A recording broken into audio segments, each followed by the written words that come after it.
pessoal, hoje eu tô aqui com um convidado, o Lucas Torigoi, um grande amigo meu, para falar de um diretor brasileiro que eu gosto demais, que é o documentarista Eduardo Coutinho.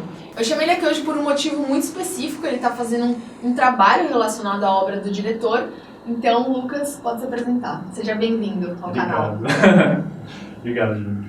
Tá, eu sou Lucas Torigoi, eu tô fazendo um mestrado na História, né, no Departamento de História da USP. Por que eu tô fazendo isso, né? A gente se conheceu trabalhando no Museu da Pessoa, que é um lugar que a gente desenvolvia entrevistas em história oral, né? Gravava histórias de vida de 2, 3 horas. E sempre falavam pra mim assim, pô, mas é um trabalho muito parecido com o do Coutinho, né? E eu não entendia por quê, não sabia quem que era Eduardo Coutinho, né? No ano que ele morreu, foi em 2014.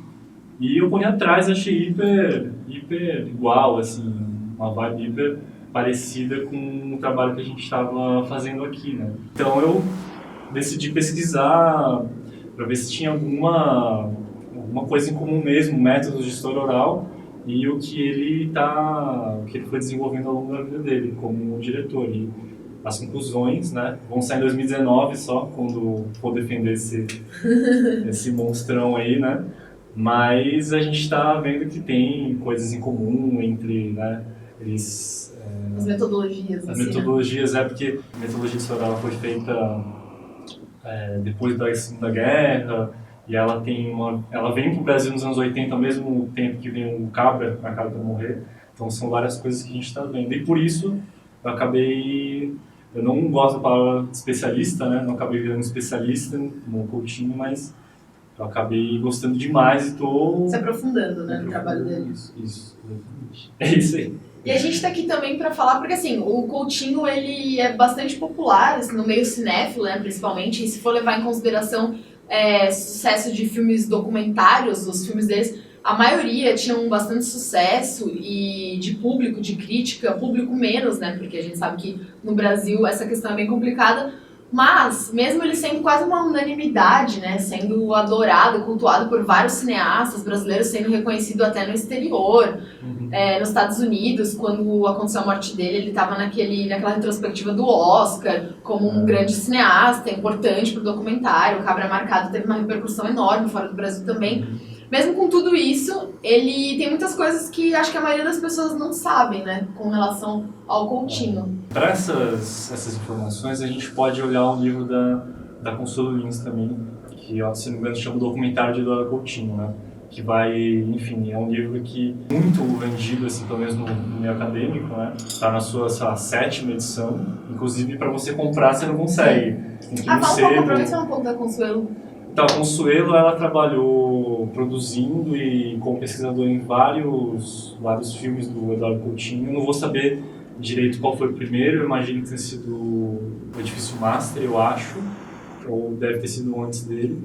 E ela trabalhou com ele, fez tudo do filme, né? A pesquisa antes dos entrevistados, ficou do lado dele, inclusive foi ela que facilitou muito a entrada dele nos morros, né? Essa abertura, num dado momento da carreira dele, foi ela que viabilizou a abertura, porque ela já desenvolvia, acho que ela era da Federal do Rio, né? Sim, e ela já desenvolveu algum trabalho nas comunidades, então ela facilitou muito essa abertura dele, essa entrada dele em algumas comunidades. Então, né? Provavelmente foi no Santo Forte, então, eu acho que foi Santo Forte. Foi. E aí, com todo esse conhecimento do trabalho que só meio que ela tem, ela acabou desenvolvendo esse livro. Ela é professora da UFRJ agora. A gente já fez um curso com ela, ótimo. Exatamente, a gente fez no SESC, né, um curso. E para quem quiser tentar ver, quiser dar uma aprofundada no que a gente vai um pouco discutir aqui, pode dar uma olhada no livro dela. Segundo informações exclusivas, ela está fazendo uma nova edição para sair esse ano que vem. Então, aí não vai ser um problema mais não ter esse livro para comprar por aí. Mas, assim, eu acho que a primeira coisa que a gente tem que ressaltar sobre a carreira dele, que é uma coisa que, assim, não sei exatamente ainda porque não é muito divulgado, ou, assim, quem vê os filmes dele não acha que é uma coisa muito evidente, é que ele é um cara que foi formado no cinema novo, né? Ele geralmente não está relacionado com esse imaginário que o público tem do cinema novo, né? Que geralmente está centrado nas figuras do Glauber, de outras pessoas, Leon né? mesmo, do Nelson. E ele não aparece muito, tanto que é engraçado.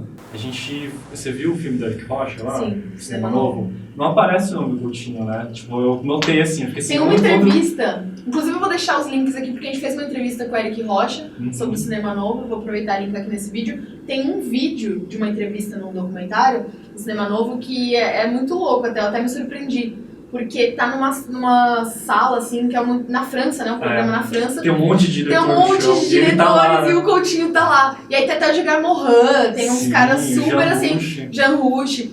E os caras, assim, é uma galera de peso, assim, junta, e aí o Coutinho tá lá, assim. Tipo, de bicão. É, meio deslocado, assim. Eu falei, nossa, Coutinho, até eu me surpreendi, porque eu não imaginava, porque tá todo mundo, né? O Joaquim Pedro de Andrade, o Glauber, tá todo mundo lá. O Jabor tá lá. Exatamente, e é toda a galera do Cinema Novo. E a gente geralmente não associa a imagem do Coutinho. Mas ele próprio falava, eu tive a chance de participar de um debate com ele, um pouco antes da morte dele, e ele falava que ele tinha certeza que a galera do Cinema Novo, da época dele, deveria se revirar, se contorcer quando via os filmes dele fazendo sucesso, ou ele lançando filmes novos, porque os caras devem falar, o que esse cara tá fazendo? Por causa da questão da forma, né? Como ele trabalha a forma dos filmes dele. Então ele fala que a própria geração dele meio que renegava um pouco o trabalho dele, assim, numa boa, né? Sim. Mas eles próprios deviam desacreditar, sabe? O que caminho que o Coutinho enveredou, porque não tem absolutamente nada a ver com o que os caras do Cinema Novo fazem até hoje, assim, os que estão vivos, né?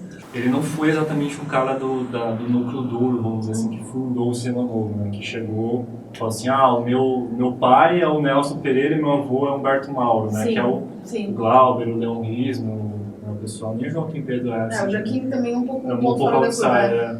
Mas ele, até onde eu sei, ele se formou na França entre 59 e alguma coisa assim. E ele acabou voltando para o Brasil, vamos dizer assim, ele foi para a França, não existia Bossa Nova nesses dias de Cinema Novo. E quando ele volta, existe essa galera já. Então ele chegou, me perdeu. Era outro Brasil, né? Era outro Brasil já, e a Consuelo fala muito disso, ele também fala muitas vezes. É uma questão de timing, né? Ele só fazia parte da mesma geração e ele era amigo da galera, mas não necessariamente ele fazia parte do mesmo movimento. Ele era muito amigo mesmo, assim, do leonismo, né? Ele disse que o Leon era o padrinho intelectual e cinematográfico dele. E por isso mesmo que ele participou da Falecida, né? Por isso mesmo que ele ajudou no roteiro A Falecida, que é um filme de 65. Que é o primeiro filme da Fernanda Montenegro. Também. Sabia. Por isso que ela tava tão novinha, tá parecendo a Fernanda Torres. Exatamente. Tá igualzinha. Exatamente. Foi um marco, né, pra ela. Foi pra todo mundo. É um filme hiper importante. Hiper importante. E ele tava como roteirista. Ele se diz, né, ele se dizia como um vacilante, né? É isso que ele falava, porque a gente sabe que o Cinema Novo tem essa veia ideológica muito progressista de esquerda, né? E isso mudou muito a forma estética do filme, né? Então, uma coisa política e a estética está sempre junto nesse movimento, né? E ele acabou não sendo um cara que nessa época foi nas cabeças, fez os filmes hiper importantes. Ele acabou roteirizando alguns filmes, ele acabou produzindo o 5 Vezes Favela, que é um filme de uma série de filmes de 62, que é hiper importante para a história do cinema novo, mas é isso, poucas vezes as pessoas lembram que o cara estava lá no meio, porque ele estava, vamos dizer assim, nessa época do auge do cinema novo, ele estava meio um coadjuvante, né? Um coadjuvante, exatamente. Era um coadjuvante. Ele estava ali mais por uma questão geracional e por uma questão de círculo mesmo, né? Uma questão de círculo de amizade, exatamente. Ele acabou fazendo o primeiro filme dele, mesmo, que foi o Homem que Comprou o Mundo, em 68, né? Que era um filme que, na história, não era nem para ele ter dirigido, assim, isso é engraçado. Foi esse filme, de 68, e o Faustão, que é o segundo filme dele, que é de ficção, também assim como O Homem que Comprou o Mundo. Outra coisa também, as pessoas acham que ele sempre só fez documentário, né? Então, isso é legal. Esse é outro mito. Cara, era muito, um sonho meu, assim, era de sentar e analisar direito esses dois filmes de ficção. Eles não são ruins, cara, mas por alguma forma, não sei, por algum motivo, tipo, os caras renegam, tipo, quando falam assim, Mas acho que ele um pouco também renegava. Ele renega também, mas, poxa vida, quantos filmes do Glauber Rocha também, acho que dele mesmo que ele não gostava, sabe? é uma coisa que a gente tinha que fazer, assim, porque... Se voltar pra esse começo, né, da carreira dele, né? E tentar ver o que tem a ver com o resto da carreira dele, com os outros filmes que ele começa a fazer de documentário, assim. Eu acho, assim, se vocês tiverem a oportunidade de ver esse filme, esses dois, né, O Homem Comprou o Mundo e Faustão, talvez vocês percebam, assim, batendo esse filme com outros da época. Por exemplo, O Homem que Comprou o Mundo é de 68. E ele é uma comédia, cara. Isso que é engraçado. Tipo, eu quase não sabia que existia filme de comédia no cinema novo. E esse é um filme. A gente tem que... Tudo bem, não vamos colocar assim, esse filme é do cinema novo. É um símbolo do filme comédia do cinema novo. Ou, sabe, mas ele é um filme que saiu dessa galera, entendeu? Tipo, ele tava nessa turma e fez esse filme que vai um pouco por outro lado. Se você pensar que o Terra em Trânsito foi feito em 67, cara, tá perto no ano do AI-5, é um filme hiper fora da curva, assim. É tangencial ao movimento, assim, né? E o outro também, o Faustão, né? Ele tem uma história um pouco engraçada, que ele é feito como se fosse ele é um filme de 3 filmes sobre o cangaço. O outro diretor, eu não sei quem que é, mas era o Leon Hirschman, ia fazer e o Coutinho ia fazer o terceiro, que é o Faustão. E aí o São Bernardo virou sendo o filme que o Leon Hirschman ia fazer com essa grana, que não foi nada a ver com cangaço. Então, tipo, ele meio largou o projeto e o único que fez... De fato foi o Coutinho. Tipo, foi um filme hiper catastrófico, assim, porque... Ele diz que no primeiro dia de gravação teve greve dos atores e os técnicos, porque eles não estavam recebendo grana. E já de outro filme, que estava sendo pago, ia ser pago com a mesma grana, acabou prejudicando um pouco a qualidade do filme. Mas é um filme muito interessante da gente ver também, porque você vê essa faceta de diretor, de ator. Claro que a gente vai falar do jogo de cena, né? Mas você vê como o cara em ação como um diretor de ficção, que, tipo, é uma análise que você tem que fazer diferente de documentário, né? Eu, assim, já revirei algumas coisas e vi pouquíssimas teses ou artigos análises e tudo mais que falam sobre esses filmes, né? Mas ele, enfim, ele tem esse começo meio conturbado, né, com esses filmes. E a gente não pode esquecer, né, obviamente já esqueci uma coisa muito importante, que é o Cabra, o primeiro Cabra de 64. Antes da gente entrar no Cabra, eu ia falar pra gente comentar um pouco por cima a fase Globo Repórter dele. Também, porque aí a gente entra depois nos filmes dele, de fato. Não, é que assim, eu ia dizer assim, o Cabra, o primeiro Cabra, antes do que a gente conhece como documentário. O Cabra de 64 que ele ia fazer e a ditadura financiado cortou. Pela Uni, né? É isso, desfinanciado pela Uni, pelo CPC, né? Ele tava... por isso que eu tô falando, realmente a gente cortou, já foi pros filmes de ficção dele que são posteriores, né? Mas o Cabra, cara, ele é como a gente estava dizendo, ele estava no meio desses diretores, né? O Leon, o Glauber, etc e tal, o Jabor. E ele acabou sendo... por ter feito o 5 Vezes Favela, em 62, que foi um filme financiado pelo CPC, e é meio que um manifesto, vamos dizer assim, estético, um dos primeiros filmes assim já montados com aquele pensamento de político para fazer com esse objetivo do nacional popular, tal. Ele acabou recebendo um convite para ir na caravana da Uni, no Nordeste, né? Porque era uma caravana que estava sendo feita no meio do governo João Goulart, meio às reformas de base e tal, e era para discutir com o pessoal do Nordeste sobre a reforma universitária, a reforma nas universidades. O CPC é o Centro Popular de Cultura, foi criado pelo Ferreira Goulart, né, muito importante no pré-ditadura e dentro da ditadura também, né. Teve o Duvaldo Viana Filho, que fez muita parte da dramaturgia dali. E ele acabou sendo convidado para fazer essa caravana. Ficou um pouco nessa caravana filmando alguns seminários, algumas apresentações. E dentro dessas filmagens ele acabou conhecendo a Elizabeth Teixeira. E ela estava discursando para o pessoal lá na Paraíba sobre se não me engano, sobre a morte do marido dela, né? Que tinha acabado de ser ser assassinado, né? O João Teixeira.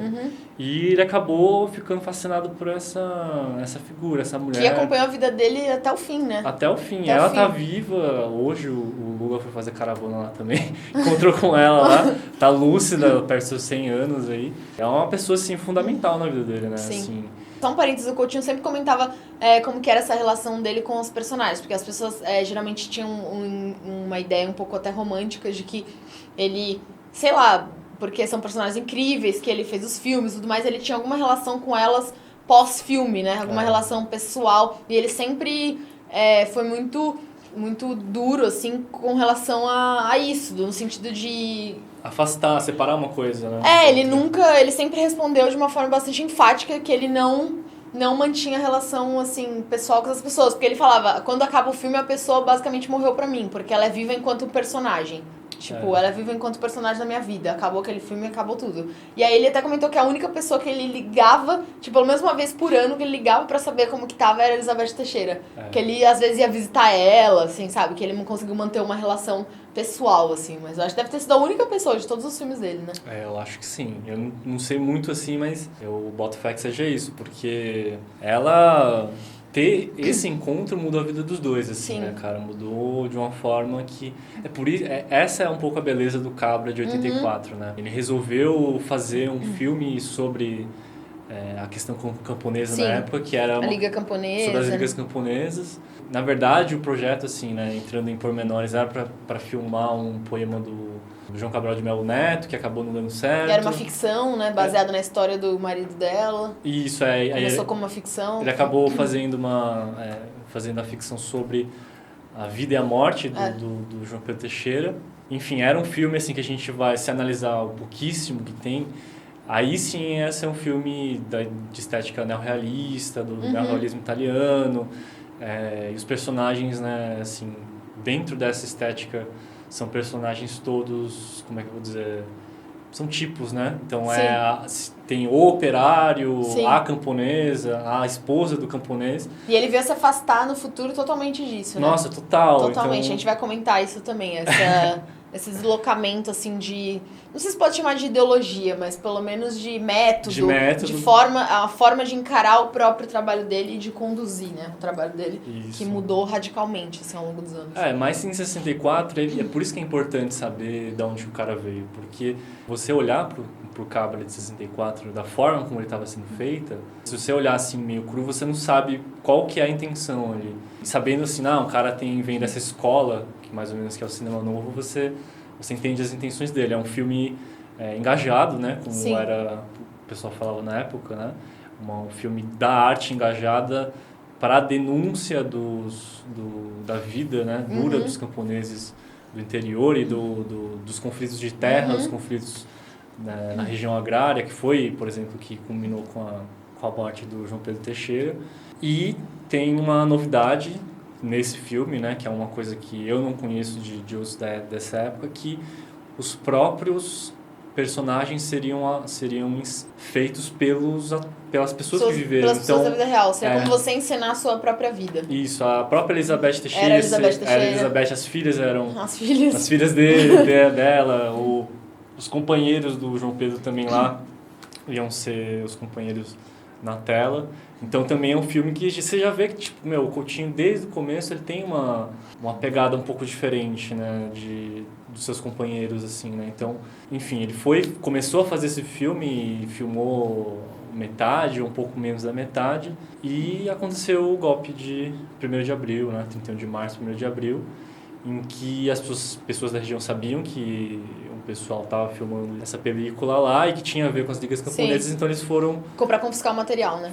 Eles foram denunciados e os soldados foram confiscar o material e ele acabou indo numa debandada, voltou para o Rio de Janeiro. Mas, e na verdade, as Teixeira... cópias que foram salvas, que é o material que ele usou na edição final, né, dos anos 80, só se foram salvas porque ele tinha mandado alguns rolos para o Rio. Ele tinha mandado alguns rolos para o Rio antes, e aí, por isso, esses rolos no Rio ficaram salvos.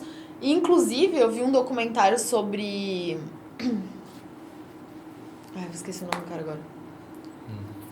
Não sei o documentário agora. Mas, inclusive, eu vi um documentário sobre essa questão dos filmes, da produção de filmes na época da ditadura e tudo mais. E aí tinha uma parte bem específica na figura de um diretor do MAN, né? No Museu de Arte Moderna do Rio. E muitos filmes foram guardados lá com nomes, tipo, pseudônimos, assim, sabe? Sei. Com títulos fakes e tudo mais. E o Cabra Marcado foi um desses. Legal. O Coutinho até comentou que era um nome bem tosco, assim, era tipo, sei lá, Flores Amargas, assim, não sei, sabe? Era um nome, assim, pra despistar completamente e parecer que era um filme bobinho qualquer. Então esse rolo ficou lá durante 20 anos com um nome falso pra despistar completamente, assim.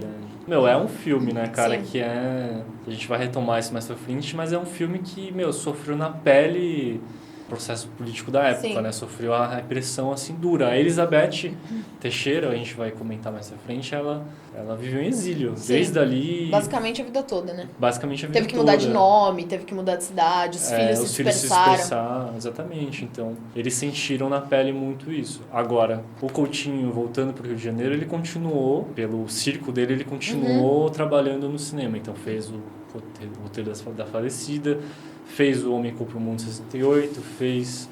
Ele Faustão, seguiu a vida, né? Seguiu a vida dele, fez o Faustão em 70. E aí a gente entra no que muitas pessoas falam que é a segunda fase da vida dele, que é a fase do Globo Repórter. Sim. Ele recebe um convite para trabalhar no Globo Repórter em 73, se eu não me engano. O Globo Repórter na época não é o que a gente conhece hoje, era Sérgio bem Chapelin. diferente. Sim. Assim, né? As jacarés da Amazônia, né? Vamos ver como é que vivem, né? O que comem, como se reproduzem.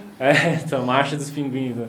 Não, era uma coisa, tipo, na época ela tinha uma veia um pouco mais social e ele fala que a Globo, na época, ela não tinha tanto a mão de ferro que tem hoje, né? Então, ideologicamente não conseguia cortar tanto o que eles fossem fazer, né? Até porque hoje em dia eles já têm meio que uma estrutura, formato, né, do programa e estabelecida, né? Então é difícil um pouco romper. Eu acredito que nessa época que o Coutinho trabalhava lá era um processo de informação, alguma coisa mais experimental, né? Com relação ao programa. Então, logicamente, daria pra criar outras coisas, né? Era total. E chega a falar que nos anos 70, até tem uma questão técnica, que eu já não sou muito expert, mas era gravado com película. Então, na montagem era muito mais difícil, muito mais trabalhoso o cara na ilha de edição analógica ficar cortando. Quando muda pro vídeo nos anos 80, que aí já tá, né, pensando em sair, aí assim, você filmou e podia cortar muito mais fácil. Então nem adiantava ele filmar do jeito que ele queria, porque ele sabia que lá na frente... A interferência ia ser muito mais fácil e muito mais ampla. Ia ter um conflito enorme, né? Então, tipo, de certa forma, ele vai fazer o primeiro dele, que é o Pistoleiro de Serra Talhada, né? Sobre os pistoleiros lá da região de Serra Talhada, né? Que é interior de Pernambuco, né? Perto ali de Pesqueira, que é onde o Cangaço... Sua cidade, né? Minha cidade Real, é a cidade dele mesmo. Lá na minha terrinha, que o pessoal, né, que é a terra do cangaço ali, né, então ele vai fazer esse filme retornando, inclusive, perto da região do Cabra, né, isso é interessante também, para fazer um documentário sobre a vida desses pistoleiros, né, que são trabalhadores, assim, né, desse ramo, né, ramo dos assassinatos do Brasil, Esse ramo bastante lucrativo e tradicional. Lucrativo e tradicional na região. Né? Enfim, que acabou substituindo os jagunços, né? E os cangaceiros, né? Então ele vai buscar um conflito entre duas famílias ali, numa reportagem assim, de uns 35 minutos e tal. Mas aí, então, tem uma questão que você já... Dentro do formato de reportagem, de TV, que é uma coisa que naquela época era um pouco quadrada já. Tem a ver com o quê? Tem a ver com cinema direto, né? Cinema direto e cinema verdade, né? Que são... Vamos, né? Abrir um parênteses, né? São duas escolas de cinema, vamos dizer assim... Duas vertentes, duas vertentes, né? Escola é uma palavra muito forte, né? Mas duas vertentes, assim, cinema verdade que vem lá da França, né? O marco que o pessoal diz é o Crônicas de um Verão, do Jean Rouch e do Edgar Morin, de 61, se eu não me engano. E o cinema direto são filmes do Robert Drill e Robert Leacock, eu não me lembro o nome agora, vocês busquem na casa de vocês. Mesma pegada praticamente, que é usar a câmera móvel, né? Que você conseguia andar, né? Chegar perto do cara, você podia filmar já mais em movimento.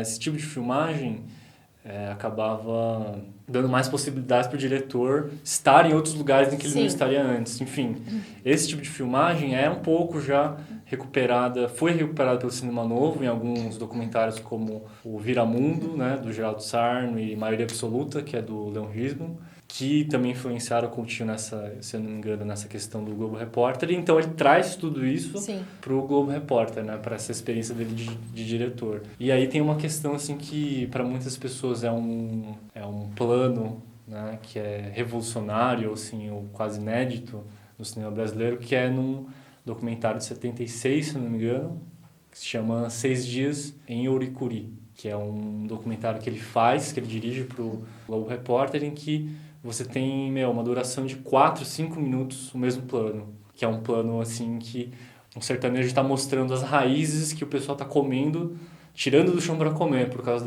da fome, né? Que tá tendo lá a fome e a seca que está tendo naquela cidade, né? Então, eles foram filmar essa tragédia nessa cidade.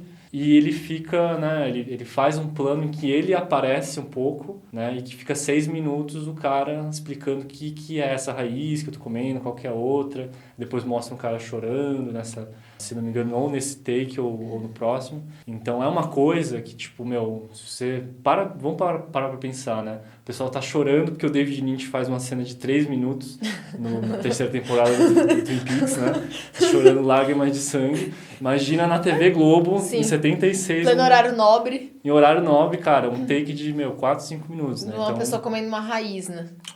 Então, tipo, uma coisa... Você vê que o cara tá tentando propor alguma coisa diferente, né? Essa é a segunda, vamos dizer assim, a segunda fase dele como diretor, que ele passa da ficção pro documentário. E tem também essa questão do Globo Repórter, que ele comentava abertamente que ele fazia esses trabalhos, só que ele sempre tinha aquela ideia de desenvolver os filmes dele e desenvolver um trabalho em paralelo. Porque ele costumava trabalhar na Globo, tipo, ganhar muito dinheiro, e aí sair e fazer os filmes dele, assim. Que nem sempre tinham investimentos, nem sempre ele conseguia vender a ideia muito fácil. Até porque ele não costumava trabalhar com roteiros fechados, então era muito difícil conseguir vender a ideia de um doc dele, sendo que como alguém vai colocar dinheiro num filme que você não sabe nem se ele vai ser terminado. Então era uma coisa muito instável. Então ele geralmente costumava falar que ele ficava um tempo ganhando dinheiro, aí ele saía fora, ia fazer os filmes dele, depois voltava de novo e ganhava dinheiro ela ficava nesse ciclo, né? De um lugar, uma empresa que nem a Globo, né? Porque ele tinha recurso, e o cinema, né? Que, enfim. A gente sabe como é. Ainda mais nessa época, ingrato, né? Tipo, ele é um cara que vocês têm que ter noção que, assim, né? Todo mundo fala, nossa, eu tinha uma inspiração hoje. Mas, pô, na época dele, nos anos 70... Quando ele começa a filmar nos anos 60... Ele comeu muita lama. Comeu, nossa, demais, assim. Por isso que ele é um cara, assim, que os diretores da época e os cineastas e pessoas com que ele trabalhou, né, ou até os entrevistados, achavam ele uma pessoa hiper humilde, e pé no chão, e até, né, ele tinha muito respeito e muita empatia, né, pelos personagens, né, que ele trabalhava. Inclusive num documentário que chama Coutinho 10 de Outubro...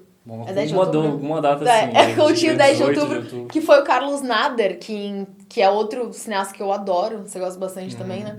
Ele, super fã do Coutinho, ele entrevistou o Coutinho, é um projeto do Sesc, e aí foi ao contrário, né? Porque o Coutinho, ele foi pra frente das câmeras, né? Ele saiu de trás das câmeras e foi pra frente das câmeras ser entrevistado e confrontado pelo Nader, né? E revisitar também, a proposta também era essa, né? Revisitar toda a carreira dele e tudo mais. É bem interessante, eu indico muito. E nesse documentário o Coutinho fala que a relação que ele tinha com as personagens, porque o Nader passa algumas cenas dos filmes dele, ele vai sorteado, ele vai comentando e tal. Ele fala que a relação que ele estabelecia com as personagens deles era uma relação erótica.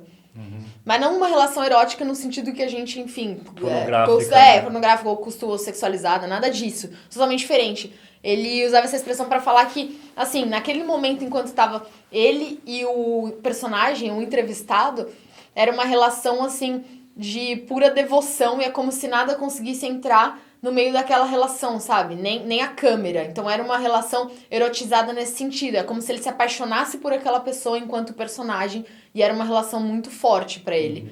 Então eu achei interessante quando ele explica um pouco, né? Então esse documentário dá pra entender um pouco de quais foram as decisões dele, né? Como era essa relação dele com os personagens, que a gente vai entrar daqui a pouco também.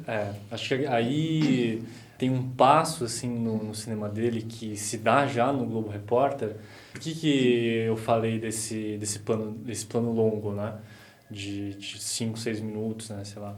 Porque no documentário, geralmente, de entrevistas, desde antes do cinema direto ou depois do cinema direto, cinema verdade e tal, vamos tomar, sei lá, como exemplo, já pulando um pouco a pauta, né? A crítica que o Jean-Claude Bernardet faz. Sim, isso é importante num livro também. chamado Brasil, Tempo de Cinema, de 65, pro Viramundo, pro Maioria Absoluta, né?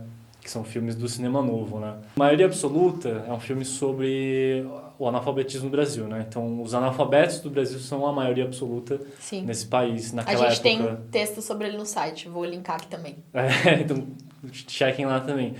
Mas se você perceber, gente, você dá uma olhada nas cenas, quando aparece um personagem, vamos dizer assim, né, um personagem popular, ou seja, um trabalhador que acabou de sair do trem, que está vindo para São Paulo, né, que saiu do Nordeste, que é essa questão que está sendo denunciada, o cara aparece assim 10 segundos, 5 segundos, 6 segundos, falando alguma coisa e corta para outra pessoa, né?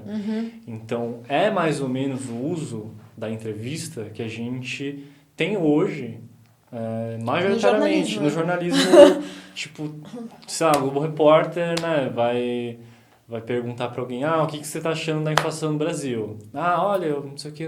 Aquele papo assim, sem pé nem cabeça. Bem genérico e corta, né? E é também muito o que o jornalismo faz e acaba acontecendo na maioria absoluta também, que é aquilo de do diretor meio que concluir ou indicar ou conduzir a coisa usando o depoimento, que nem posso considerar de depoimento, na sua fala de 5 segundos, não é nem um depoimento direito, pra tirar uma conclusão. Então, tipo, é isso, né? O que você acha da inflação? Eu acho que é muito ruim. Então, como a gente sabe, não sei o que, não sei. E aí você conclui uma coisa assim, a pessoa tá lá, mas podia não estar, né? Porque você já tem um texto e o maioria absoluta é um pouco isso, né? Ele tem a narração em off que conduz a coisa toda e as pessoas, elas estão ali como acessório, né? Pra comprovar uma tese do narrador, né? Isso. Que infere na história o tempo todo, né? Isso. Essa que é é o que o Jacob Bernardet chama de modelo sociológico, né? É o uso da imagem da pessoa como tipo social. Então, olha, gente, agora vocês vão ver a imagem do migrante nordestino, que esse é o exemplo de migrante nordestino. Então, a fala dele tem autoridade do real. Né? Ele comprova que existe esse tipo de coisa, esse tipo de gente existe, e é meio difícil, né? Você que está assistindo, espectador, discordar da existência desse cara. Sim. E aí você alia o teu discurso em cima da carne do cara. Sim. E aí é uma combinação muito potente, porque você está falando alguma coisa que parece que está de acordo com o que aquela pessoa tá expressando também, e você acaba definindo ela através disso. Então, olha, este é um analfabeto. É uma coisa muito rasa, né? É uma coisa rasa, assim, é um formato poderoso de comprovação de tese, né? Porque você fala assim, olha, você tem uma tese abstrata, né? Que você quer incutir através do documentário. Só que você não tem só discurso, você tem a imagem da pessoa. Então, a força da imagem dela... Foi um pouco o que tentaram fazer, só fazendo um paralelo, já que a gente tá falando de jornalismo, foi um pouco o que tentaram fazer e eu fiquei muito chocada na época que o Trump ganhou a eleição. E fizeram uma matéria, assim, que eu achei uma das coisas mais baixas que eu já vi na minha vida, que era a foto de capa da matéria, eram negros segurando cartaz a favor do Trump. E elogiando ele. Aí eu fiquei pensando comigo, qual que é a ideia, né? Falaram que os negros não iam votar nele, porque ele é racista, ele é isso aqui. Nossa, mas olha como ele é incrível. Até os estudantes jovens colados negros estão votando nele. Nada a ver, isso é uma mentira. Então você pega 3 pessoas e você já conclui que todo um grupo de pessoas... E aí isso, né? Acaba sendo poderoso pra quem quer veicular essa mensagem, mas é totalmente perigoso, né? Porque, enfim, olha o que está acontecendo agora, né? A gente tá vendo, né? Mas tentaram vender um pouco essa, de que, não, na verdade, a América não tá dividida. Olha quem votou nele. Os negros também elegeram ele. E tudo bem, eu não duvido que tenham pessoas negras que tenham votado nele, assim. Nem tudo enfim, é preto no branco, mas... O jornalismo veicular esse tipo de imagem é muito perigoso, né? É a parte pelo todo, né? Sim, a gente chama de metonímia, né? Na figura de linguagem. Só que o modelo sociológico, segundo Bernardet, é uma coisa que está um pouco no documentário do Cinema Novo. Então, é uma contradição que ele já afirma melhor nos anos 80, mas ele já mostra um pouco nesse livro de 65, que é a questão do cinema novo enquanto cinema de classe. Então ele quer, né, fazer a revolução social, ele é uma parte artística, vamos dizer assim, né, conversa muito com as reformas de base do presidente João Goulart, mas, né, ele está falando assim, gente, mas vocês são um movimento de classe média. Então, é aquilo que a gente falou, é fácil falar dos favorecidos do alto da sua cobertura no Leblon, né? a que ideia a gente fala brincando essa. um pouco sobre o cinema novo. É lógico que a gente tá exagerando e fazendo uma brincadeira, mas é um pouco essa metáfora. Isso, a gente tem que, eu acho, assim, que... Não que o cinema novo não tenha tido a importância para o cinema brasileiro, enfim, mas... mesmo eles, assim, eu acho que quem for muito contra essa visão que a gente está colocando, ou do jeito que a gente está colocando, tem que se lembrar que eles mesmos mudaram a trajetória deles, né? O Leon Hirschman depois, por exemplo, vai fazer Eles Não Usam Black Tie, em 81, é um remake de uma peça do Jean-Francisco Guarnieri de 59, que ele vai mudar um pouco a visão dele. E o Coutinho, para mim, por isso, talvez essa seja a chave, para explicar por que ele é tão, assim, meio afastado da ideia do cinema novo. Por quê? Porque ele é um cara que mudou muito ao longo da carreira dele. Então, ele criticou muito essa visão, e é onde a gente queria chegar. O Coutinho abertamente falou que essas críticas do Jean-Claude Bernardet influenciaram ele. Assim, o cinema dele. Se o Jean-Claude Bernardet tem razão ou não tem, aí é uma questão à parte que a gente teria que sentar em outro vídeo e debater, ler os livros dele. É muito mais complexo, né? Muito mais complexo. Tem, sei lá, vai ter que ler Ismael Xavier, toda essa galerinha para entrar nessa discussão. Mas o que importa para aqui é que o Coutinho pegou essa crítica para ele, abraçou e falou, gente... A gente não pode filmar os mais desfavorecidos através do tipo sociológico, que é uma coisa que eu não sabia, mas você falou. Tá no jornalismo, realmente é uma coisa... Não, As pessoas escutem isso, assim. Total. Não, isso é uma coisa total. Porque se for pensar no jornalismo, principalmente na televisão, né? No telejornalismo. O que é uma matéria, né? É uma matéria de 1 minuto pra falar de uma coisa mega complexa com uma fala de 5 segundos da pessoa. Então, se você não for tipificar a pessoa, assim, pensando do lado da questão de como você vai passar aquele conteúdo. Não dá, né? Como você vai mostrar aquela pessoa se não for tipificando, entendeu? Nem sei se tem. Em 5 segundos não tem como. Entendi. Entendeu? Nem sei qual a saída pra isso, sabe assim? Nesse formato, né? Do hard news, eu tô querendo dizer, né? Não de um trabalho mais aprofundado, não tô falando nada disso. Tem programas e propostas diversas. Mas essa questão do Coutinho que você falou do modelo sociológico e do tipo social, ele falava muito também que ele odiava, era a coisa que ele mais odiava na vida, era quando alguém chegava e falava assim, ai, Coutinho, você tem que entrevistar fulano, porque ele é o típico trabalhador brasileiro, ele é o típico operário, ele é o típico não sei o quê, ele é o típico... Ele falou que se a pessoa falasse isso pra ele não ia entrevistar jamais, entendeu? Essa pessoa essa indicação. E ele falava que a pessoa morria pra ele naquele momento enquanto personagem. A pessoa mata o personagem. Se alguém chegar e falar que o fulano é típico alguma coisa, você matou ele enquanto personagem. Então ele fugia completamente disso. Ele tentava fugir completamente disso. E por isso que, entre outras coisas, que esse take de 4, 5 minutos já é uma coisa anormal dentro do coração da Lua da Morte, que é a Globo, né? Que foi essa... Que é o Globo Repórter, né? Então, tipo... É uma coisa que o cara tá dentro do negócio e, sabe, faz uma coisa dessa. Enfim, quase quebrou a Globo. Quase quebrou a Globo, né? Mas o mais interessante dessa fase não é nem o Oricuri, né? Eu acho que não é nem esse take, mas é o Teodorico, Imperador do Sertão. Que é genial, Puta, esse filme é legal, gente. Conta um pouco, assim, em linhas gerais pra gente. O Teodorico, ele é como é que eu vou dizer? É um coronel, né? Lá do Nordeste, eu não lembro que estado que é, talvez seja Paraíba, eu tenho que olhar direito. Mas ele é um coronel. O Coutinho vai fazer esse documentário sobre esse personagem a pedido, sei lá, conselho do Enfio, né, o cartunista e outra pessoa. Mas a questão não é nem o tema, não é nem assim, o que eu vou fazer. Mas o legal desse documentário é como ele faz. Por quê? Porque ele vai filmar o dia a dia do cara, né, na terrinha da Wonderland dele, né, que é o mundo mágico do Teodorico, né, que é todo mundo escravizado, né? Teodorico Land.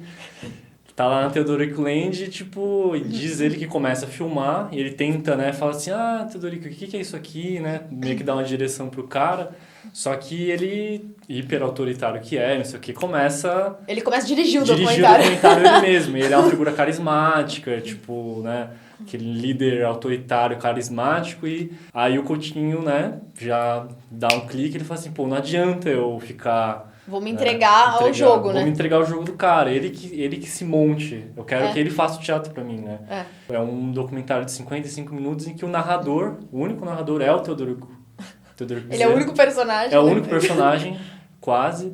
Você tem alguns takes em que você tem uma explicação sobre quem que é o Teodorico por inimigos e aliados deles, né? Então, tudo bem, você pode falar assim, tem uma direcionamento. Um direcionamento, tem uma questão de sociologizar o cara, mas a maior parte é o Teodorico, né, se fazendo enquanto coronel, mas não só enquanto coronel, né? A questão é essa, o Coutinho, eu acho que o movimento desse filme é interessante porque ele não chega assim e fala assim, vou filmar um coronel. Sim. Então todos os takes vai ser assim, né, vão ser com a função de mostrar que ele é um coronel. Todas as cenas que vão ser montadas é no intuito de falar, não, esse cara é um coronel.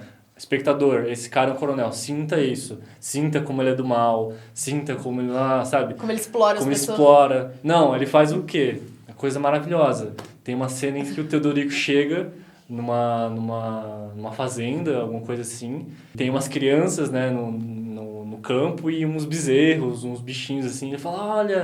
Né, a câmera tá filmando todo mundo, assim, e o Teodorico tá falando, olha como eles estão felizes, os bezerrinhos pulando, os coelhinhos aqui, o pessoal, todo mundo, né, feliz, sorridente, bem vestido, né?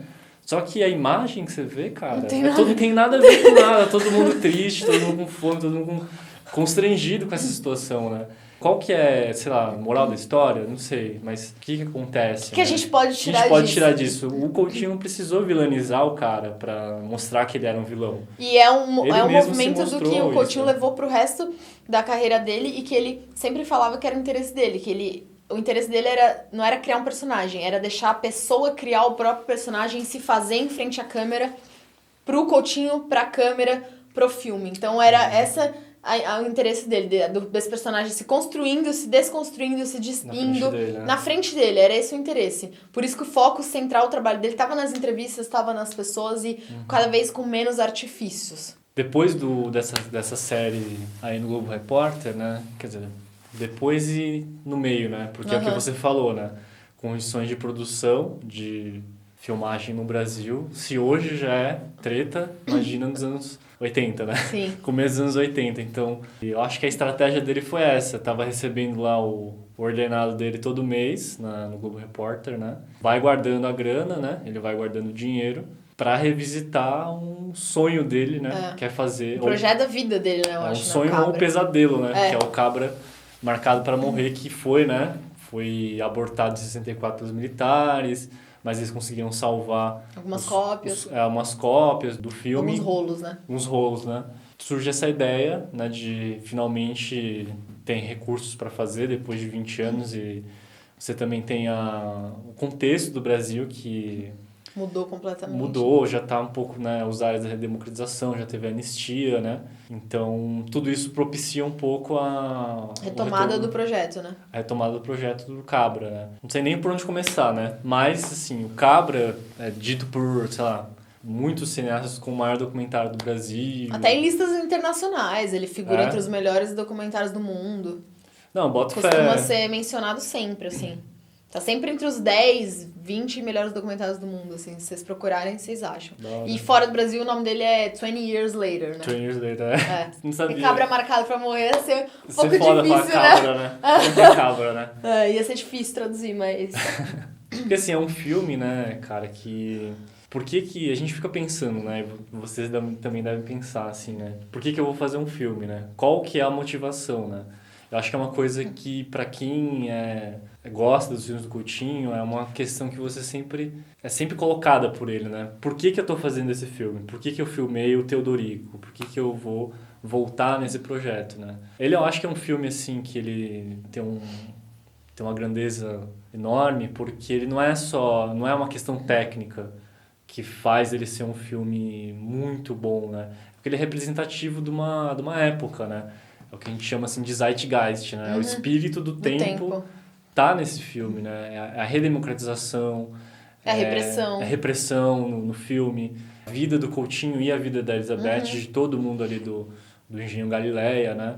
É a retomada do cinema brasileiro também, de certa forma, Movimentos né? sociais, a história dos movimentos sociais História dos também. movimentos sociais. Tem um monte de camada, né? Tem várias camadas, isso. Então não é simplesmente um documentário, né? O Cabra Marcado para Morrer tem uma gravidade na situação que faz ele ser um filme único, né?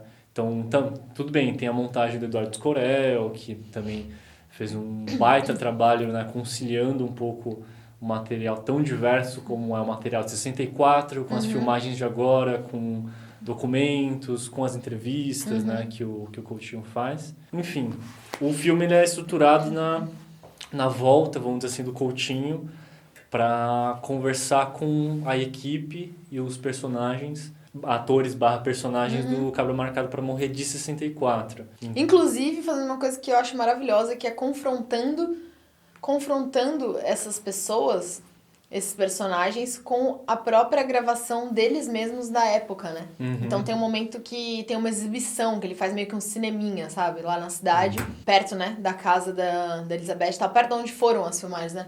E aí ele reencontra esses personagens 20 anos depois e ele coloca eles frente às imagens deles 20 anos atrás, interpretando eles próprios. Então é muito legal, porque você consegue ver também que fim levou a vida de cada um, né? Tem um personagem lá, que eu não lembro o nome agora, que ele ficou super revoltado, ele ficou desiludido, né? com o movimento, ele ficou desiludido com a causa, né, da Liga, como as coisas encaminharam, enfim. Ele não quer se mostrar. Ele não quer se mostrar, no começo ele é super arredio, ele não... meio que tem vergonha, parece, sabe, de ter feito parte daquilo. Então a vida dele tomou um rumo completamente diferente. E é muito legal, né, essa interação deles com a própria imagem deles 20 anos atrás, né?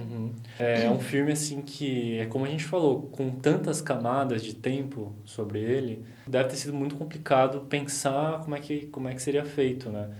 Mas uma das coisas que chama muito a atenção nesse filme, que é uma coisa única, porque as condições de filmagem, a história desse filme é único, uma coisa que chama atenção é justamente isso, é você ver como as pessoas mudaram e como, para essa questão que a gente estava falando da complexidade do personagem num documentário, esse filme eu acho que ele mostra muito bem a complexidade das pessoas, porque não é só a Elizabeth, mas a Elizabeth nesses 20 anos de exílio, né? Então não é só o Coutinho, mas também como esse cara muda, por que ele tá correndo atrás dessas pessoas. É como se ele precisasse encerrar um ciclo pra ele próprio, né? É um filme feito pra ele também, né? Como se ele precisasse fechar essa ponta na linha do tempo da vida dele, assim, enquanto trauma, pessoa, né? Não só enquanto cineasta, né? Não sei se curar essa ferida, né, que foi feita pela ditadura, mas de certa forma assim, é um filme ou uma resposta, né? Ou uma resposta de, a gente tá aqui, a gente sobreviveu. Acho que não sei se a gente fala mais muita coisa sobre ele. Porque a ideia é também vocês assistirem, né? Esses filmes vocês assistirem esses filmes também, principalmente o Cabra Marcado. Agora, tecnicamente, assim, enfim, acerca de outras coisas que a gente vai ver mais pra frente, é um filme que tem muitas imagens externas, tem narração do Ferreira Goulart também, mas já acompanha muito aquele fio que a gente não quer mostrar como se fosse lógico, né? Evolutivo. Mas, enfim, acompanha ainda esse espírito de mudanças que ele quer imprimir no fazer de cinema dele. Os personagens são, pelo menos na montagem, são mostrados com muita complexidade. Você tem planos longos, quando você tem tomadas externas, elas não são meramente ilustrativas. Se você for analisar, tem todos esses componentes. Então, o Cabra, a gente fala, né? A gente não, Consuelo Lins pelo menos fala, o Cláudio Bezerra também, que é outro especialista na obra do Coutinho, lá que trabalha em Pernambuco. Ele fala que o Cabra ele vai inaugurar uma terceira fase do cinema do Coutinho, que vai chegar até Santo Forte. Ele acaba resolvendo, vamos dizer assim, faz o Cabra, é um grande sucesso de bilheteria, né? Para a época, para hoje também seria mais ainda, né? Não sei especificar quantos, mas eu acho que mais de 1 milhão de pessoas foram assistir esse filme. E agora, se você for pensar como ele volta para aquelas condições de filmagem que uma agrura, né? É uma briga enorme para conseguir fazer outro projeto. Ele vai filmar outra coisa 3 anos depois só. Ele cai um pouco num limbo, assim, temporal, né? Entre uma produção e outra. Sim. E também eu queria que você comentasse um pouco esses outros produtos, outros filmes, assim, que não são longas, né? São mais médias ou curtas que derivaram do Cabra Marcado. Então tem A Família da Elizabeth Teixeira. Ah, tá. O Família da Elizabeth Teixeira é um extra do DVD novo do Cabra, que foi feito em 2014, se eu não me engano. Ele é o Coutinho voltando nesse ano de 2014 na casa dos filhos dela, né? Ele é acompanhado pelo Cláudio Bezerra, que é esse professor que a gente comentou. E ele vai na casa dessas pessoas conversar com elas, né? Não tem... Com vários É um filhos do reencontro Coutinho. mesmo, É um reencontro, não tem o objetivo de representar essas pessoas, mas vai tentar fazer reconectar essa trama de pessoas, dessa família que foi apartada pela ditadura. E é muito interessante, porque é uma família que... Vocês vão ver, tá? Mas é uma família que... Totalmente fragmentada. Totalmente fragmentada, cara. E é uma coisa muito louca. Você acha que tem um final feliz? Não exatamente, assim. A própria Elizabeth é uma figura muito complicada, assim, muito complexa também no trato dos filhos dela, então...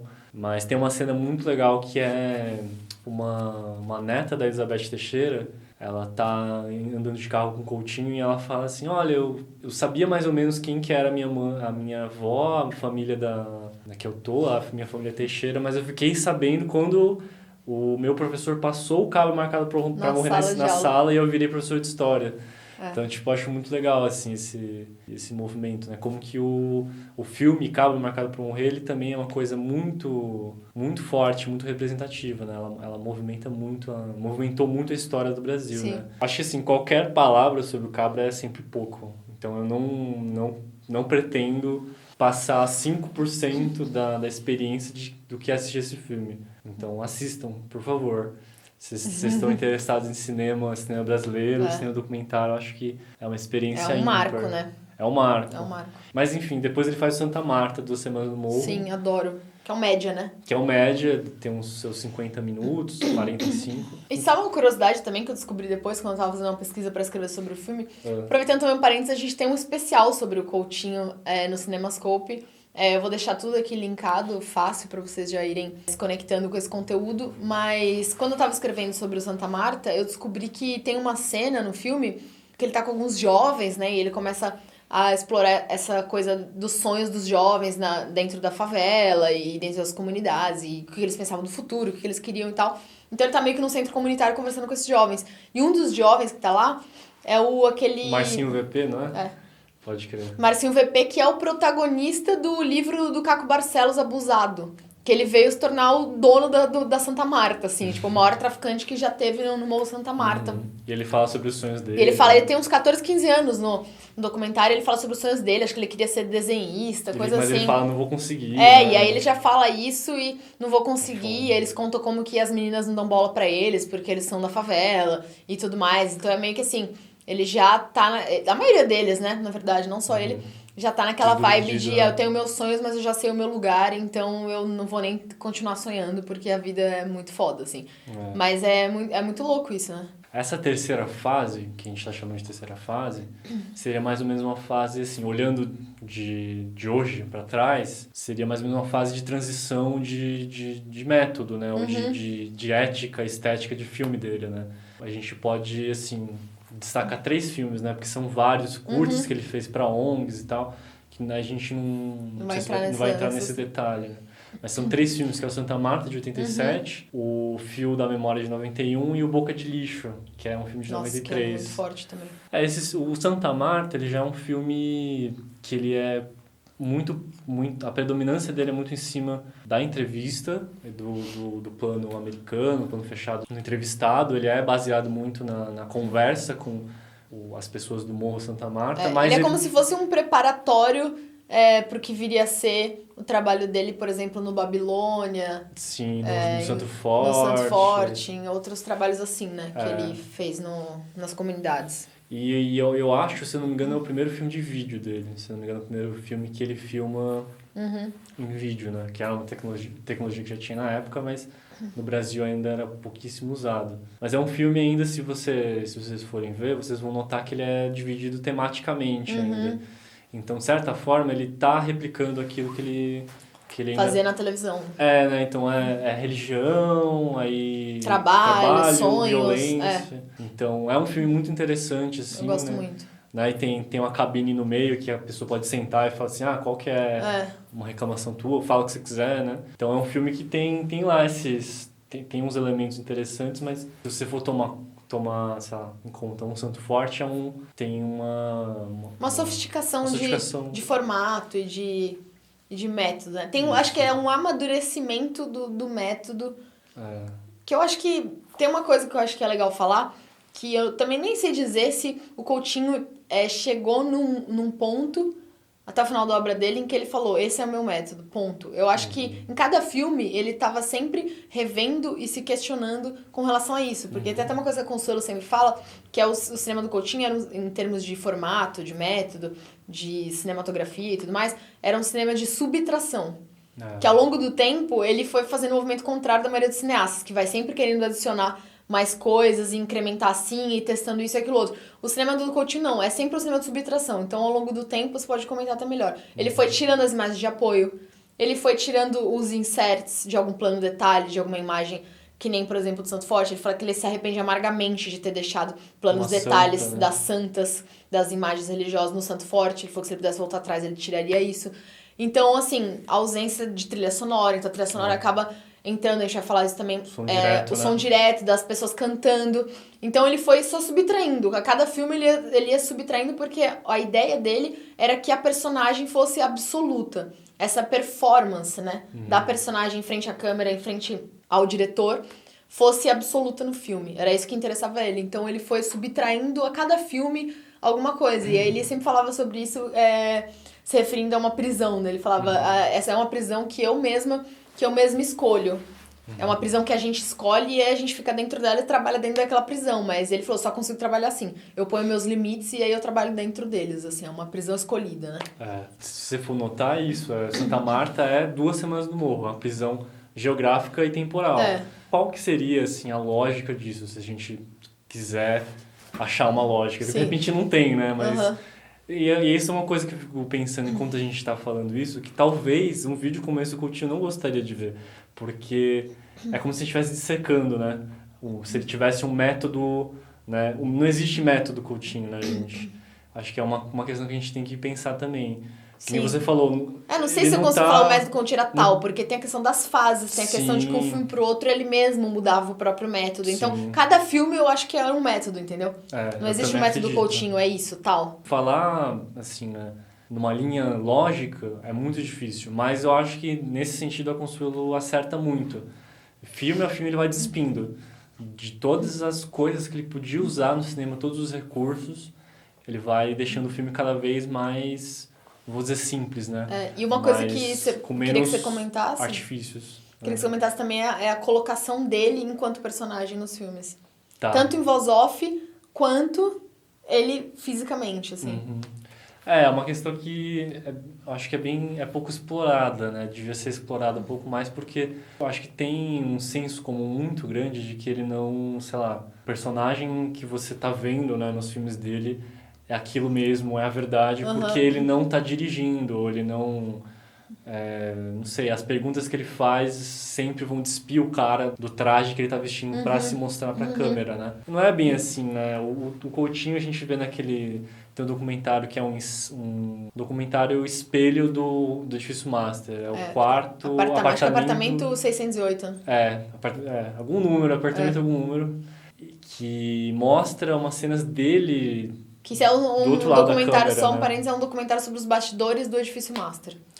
E ele tá entrevistando uma senhora e ele tá fazendo caras e bocas, como a gente entrevistava as pessoas. Ou ele tá entediado, simplesmente, entendeu? Não é todo personagem que ele se interessa mais por uns, mais por outros, entendeu? Então a reação dele também depende muito, vai muito daquela relação mesmo, né? Que é estabelecida, Sim. do que a pessoa dá pra ele, né? Sim. E depois que a gente vai ver no jogo de cena, ele tem a própria performance dele enquanto diretor, né? Então, ele também não escapa dessa lógica, eu acho. Isso precisaria ser melhor estudado, mas como que é a direção dele, quais são as perguntas, a gente não sabe, né? É uma coisa que eu sempre fico meio me perguntando, que a voz dele não aparece muito no Só em alguns momentos cruciais, né? E por que ele escolhe aparecer naquela hora ou não, né? Ele não tem, a gente sabe que, né, pelo menos dizem pra gente que ele não tem um roteiro, né? É sabido que ele tem o caminho feito pelos pesquisadores que foram antes falar com os entrevistados. Então, aquilo que a gente viu... Eles já meio que fazem uma pré-pauta, né? Uma pré-pauta do Coutinho. Então, até assim que ele escolhe, vamos dizer assim, quem vai entrar no filme ou não. Não é assim, eu vou sentar aqui... Eu vou esbarrar uma pessoa e pronto. Tem um método por trás. E aí, talvez, a gente pode dizer que ele perdura bastante, que é ter uma pré-entrevista. Sim.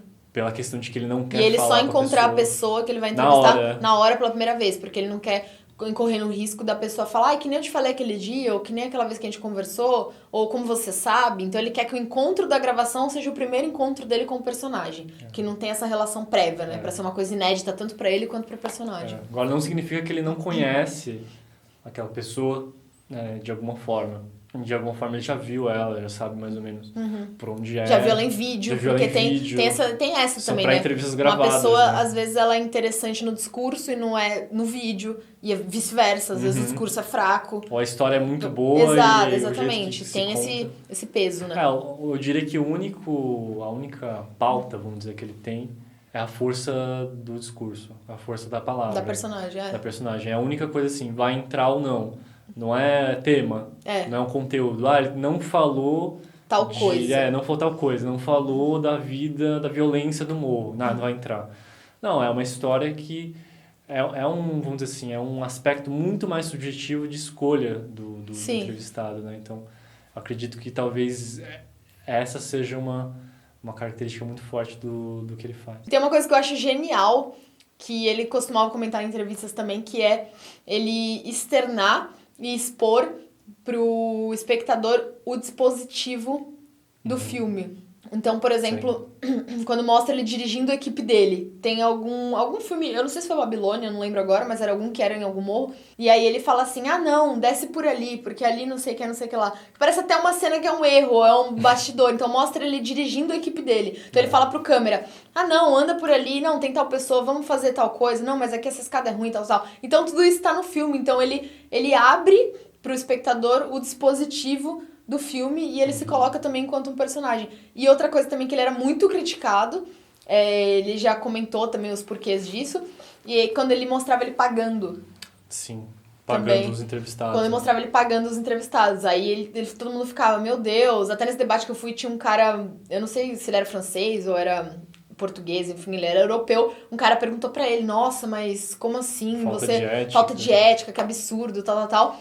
E aí o Coutinho, ele era muito direto com relação a isso, e ele falava, dentre outras coisas, que aquela pessoa mora naquele lugar, ela já é uma pessoa, assim, tipo, ferrada na vida, porque, enfim, né, ela tem uma vida super difícil, ela mora no morro, e ela, às vezes, deixou de trabalhar, deixou de fazer uma diária, se ela é uma empregada, enfim, que seja, ela deixou de trabalhar, ela abriu a vida dela pra mim, abriu a casa dela pra mim, eu não tenho o direito de chegar do alto da minha vida confortável e do meu olhar de cineasta com a minha equipe, invadir a casa da pessoa, invadir a vida dela e fazer ela perder trabalho, fazer ela perder dinheiro, porque isso não é certo, sabe?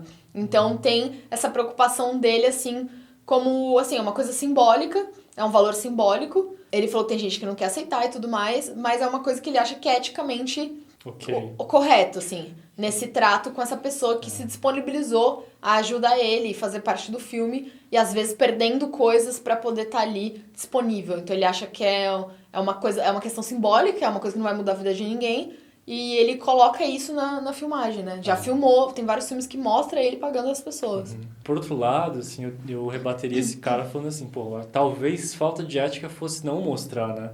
Porque você vai colocar no documentário como se fosse tudo plano, natural, né? Natural que esse cara tá vindo falar comigo, E eu tô aqui na varanda da minha casa. Tô aqui na varanda, tipo... Não, tem uma relação que é construída junto com a produção Sim. do filme que hoje já é um pouco, eu vou dizer que é uma moda, né? Mostrar o bastidor do filme, Sim. né? O filme dentro do filme, né? Uma metalinguagem, né? Mas ele, nossa, quando ele fez isso, o pessoal ficou teve um maluco, rebuliço, né? Porque também se confunde muito, uma coisa que ele também chegou a falar, que as pessoas têm uma ideia muito errada do que é o documentário. Que elas acham que documentário tem alguma coisa a ver com educar. Ele sempre falava, documentário não tem que ser didático, documentário não tem que ser informativo, documentário não tem que educar nada. Documentário não tem nada a ver com isso. Documentário é uma criação como se fosse uma ficção. Sabe assim? Então as pessoas têm um pouco aquela ideia de que o documentário é a verdade nua, crua, pura, e que é só um registro do real, e que não tem interferência nenhuma, e que tudo que tá acontecendo ali é ipsis literis Então, o que é a vida real, sabe? Então ele quebrava muito, sabe? Até essa própria... Eu acho que mostrar isso é um pouco quebrar a noção que as pessoas têm do que é documentário. Assim, eu acho, assim, do que você falou, que é a questão fundamental dele. Por que é interessante? Por que é não é só que ele fez sucesso relativo com o público, mas, assim, pra filosofia, pra história, ele tem tantas entradas nos filmes dele que parece que não acaba aonde você pode puxar coisas, né?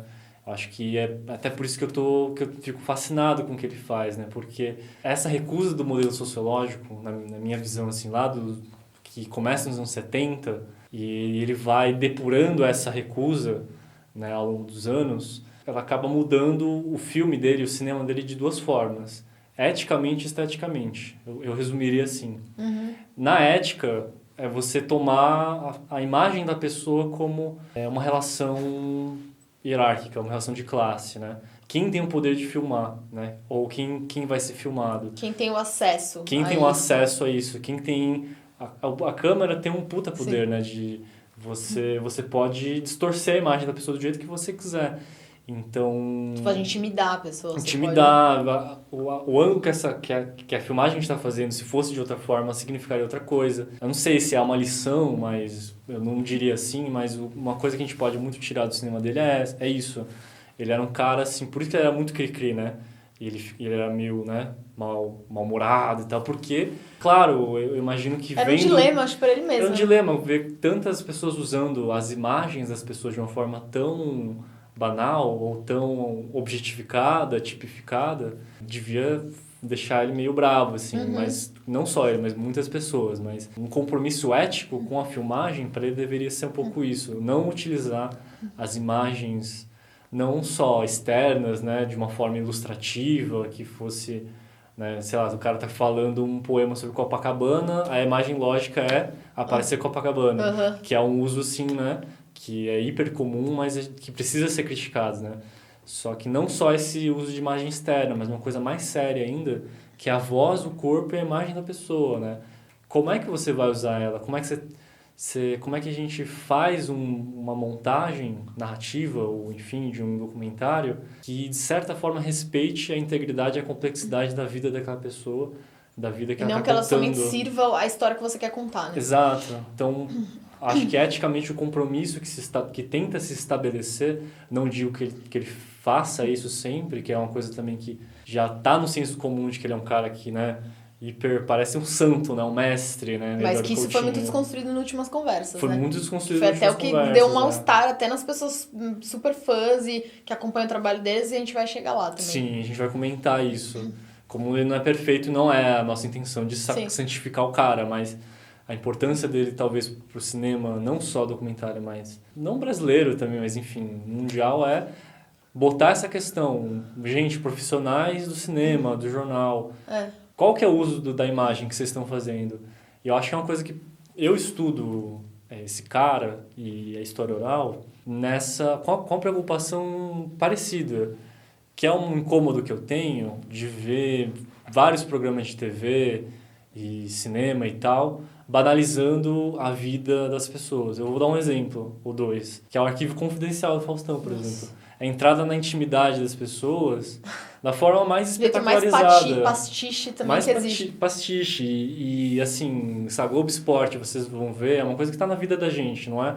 O Coutinho começa a fazer isso, e outras pessoas como o Claude Lanzmann, lá, que fez o Shoah, que é um documentário que tem 550 minutos sobre o Holocausto, né? Então começa com uma causa, um pensamento refinado e crítico nessa época, mas a gente sabe que no sistema que a gente vive tudo é passível de ser comprado, né? Sim. E esteticamente mudado, né? Então a gente tem que sempre prestar atenção nisso, eu imagino, né? Então hoje o uso que é feito da imagem das pessoas, da história de vida delas, é esdrúxulo, de certa forma, É né? ilustrativo, né? É ilustrativo, de novo. Ou, sabe, outro exemplo.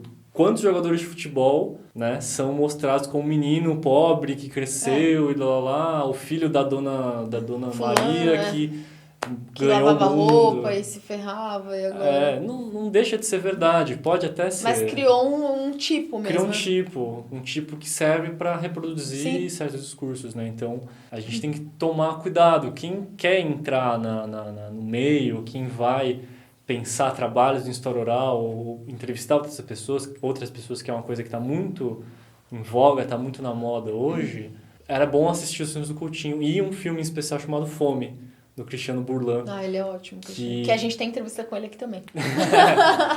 Que é um filme maravilhoso, que tem o Jean-Claude Bernabé, inclusive, como, não coincidentemente, né, como personagem principal, né, como ator principal, que vai colocar isso em xeque, né, vai colocar essas questões, esses projetos que vão entrevistar pessoas desfavorecidas, pessoas que não... né, marginalizadas da sociedade. Tem lá, sabe, não acredito que as pessoas tenham boas intenções, mas a gente precisa ter cuidado para não ser ingênuo e não acabar reproduzindo... Para não querer comprar, tipo de certa forma, a imagem da pessoa, né? Comprar a imagem, porque é uma coisa que você vai fazer, tem uma intenção boa, mas o Luciano Huck está fazendo a mesma coisa, entendeu? Então, se você não tomar cuidado, você vai estar compactuando com esse cara que eu não sei se você está querendo compactuar, entendeu?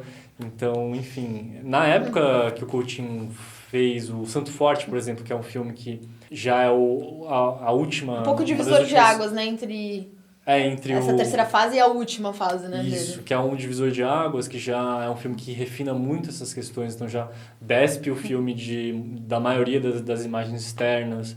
É um filme quase completamente entre vídeo e som direto, ou seja, não tem a inserção de sons e de imagens que não sejam os que estão sendo captadas. Desde ali, ele já tem essa percepção de que alguma coisa está acontecendo no audiovisual majoritário e que essa coisa está virando uma fórmula já. Então, por isso que a gente não pode falar em método Coutinho. Se alguém falar, ele está se revirando na tumba, né? Porque é exatamente isso que ele não queria, eu acho. Ele está criando um antimétodo, né? Sim. Porque ele vai fazer depois... O método dele é o não método, né? O método é o não método. Ou o método dele... Ou é o método do momento. Do momento. Que vai ser questionado amanhã. Exatamente. Eu acho que a única coisa que não muda é o compromisso dele com essas questões éticas. Agora, esteticamente, vão ter mudanças temáticas. Tem uma coisa que eu queria fazer um parênteses, Júlio, rápido, que é o tema dele ser cinema novista. Eu acho que ele é um tardo cinema novista, como o professor da ECA fala, o professor Matheus Araújo. Na temática, ele é um cinema novista ainda, porque ele fala Peões, é sobre os operários, né? Então, vai voltar fio princípio, vai lá pro Nordeste, tal, o campesinato, vai falar do Edifício Master, ele retoma um filme chamado Opinião Pública, do Arnaldo Jabor, do Cinema Novo. Só que esteticamente você pode, se você for fazer um contraponto, ele está revisitando esses temas com uma outra estética, já aplicando e pensando a entrevista de outra forma, complexificando os personagens, fazendo uso menos vulgar das imagens externas e do som. E tem uma cena muito maravilhosa que eu queria destacar, que tem a ver com essa relação hierárquica, né? Que a gente estava falando do cineasta, entre o cineasta e o entrevistado, que é aquela cena famosíssima do Peões, né? Logo pro final, que um dos operários fala assim pra ele tá contando, né? O cara tá relembrando os perrengues todos que ele já passou na vida, quanto ele sofreu, tudo que ele fez pra criar os filhos, e que ele não desejava que os filhos fossem peões nunca na vida, porque ele comeu pão que o diabo amassou. E aí no final ele faz uma pausa assim, e ele tá com o olho marejado, né? Quase chorando. Aí ele fala pro Coutinho, você já foi peão? Aí o Coutinho fala, não. E aí fica aquele silêncio. Aí o cara o cara meio que ele absorve uma coisa assim, então você não sabe o que eu tô falando. Sabe assim, por mais que eu fique aqui horas falando o que eu passei, você nunca vai saber. Você nunca vai saber o que foi, entendeu? Essa minha vida e quanto eu sofri. E aí o cara até dá uma risadinha, assim, tipo, nossa. Pois é. Sabe assim, só eu sei. E aí fica com o olho, assim, cheio de lágrimas. E tem esse momento que a câmera fica lá, deixando o cara, entendeu? Reagir a essa resposta, né, do Coutinho e a câmera fica lá, contemplando, né, nesse sentido. É uma das entradas que você pode fazer no Coutinho, é uma questão epistemológica. Como é que é essa coisa de compreensão? Quando que você vai compreender uma pessoa? Esses debates de identidade que você tem hoje, a questão do feminismo, do lugar de fala, o movimento negro, eu acho que tem uma utopia muito de fazer não sei se um método, mas pelo menos uma obra que justamente tentasse furar esses bloqueios, né? Uhum. Mas dá pra furar esses bloqueios? Essa é a pergunta. Essa é a pergunta. Inclusive, eu fiquei pensando comigo, foi uma coisa que eu acho que a Consuelo falou nesse curso que me chamou muita atenção e que é muito real. Ela falou assim, eu não sei como que seria o Coutinho hoje em dia, o cinema do Coutinho hoje em dia, se o Coutinho ia conseguir subir o morro. Uhum. Eu acho que não, ela falou. Eu acho que não, porque é como se antigamente fosse preciso e fosse somente possível que uma pessoa de classe média, que tem acesso aos meios, um cineasta, subisse o morro para contar a história dele. A gente não tá discutindo de que forma contar essa história, mas esse era o movimento. Subir o morro para, enfim, se aprofundar naquele contexto, na vida daquelas pessoas, para narrar aquelas histórias de alguma forma. E hoje em dia, a coisa mudou demais, porque hoje em dia, dentro das próprias comunidades, você tem pessoas que produzem, você tem pessoas que contam suas próprias histórias, então é uma conversa deles para eles mesmos, assim, eles não precisam dessa interferência externa para ir lá dizer como que é a vida na comunidade. Então a própria Consuelo falou, eu não sei como é ser o Coutinho hoje em dia, eu acho que ele não iria conseguir subir mais o morro para fazer os filmes que ele fez nos anos 90. Provavelmente. Por exemplo, é um outro cenário, assim, tipo, é um outro Brasil, é uma outra questão, entendeu? Cinematográfica também, assim. E é engraçado porque acho que nesse período que já vai ficando meio... você vai tendo a impossibilidade desse tipo de projeto, ele também muda de novo, né? Sim. Por isso que ele é um cara que ele muda muito. Ele vai não mais, vamos dizer assim, fazer um recorte, uma prisão geográfica e temporal, como eram os filmes dele. Por exemplo, o Edifício Master é um tempo no Edifício Master. Peões são aquelas pessoas que trabalharam e que... Naquela região X. Na região X, no ABC, que agora estão por aí, né? Talvez por causa disso também ele vai se voltar, no que seria a última fase dele, assim, vamos dizer, da carreira dele, vai se voltar pro próprio fazer dele de novo, né? Uma parte da carreira dele que para muitas pessoas é a mais interessante, que é a partir do jogo de cena, né? Sim, ele sai dessa questão temática e ele vai falar mais de cinema, né? De cinema. Por si só, né? O que a gente chama de última fase, vamos dizer assim, da carreira dele, começa com o jogo de cena, né? E talvez ele tenha tido a sacada de que não basta só fazer essas coisas que ele fazia, quanto a mostrar que era um documentário feito, né?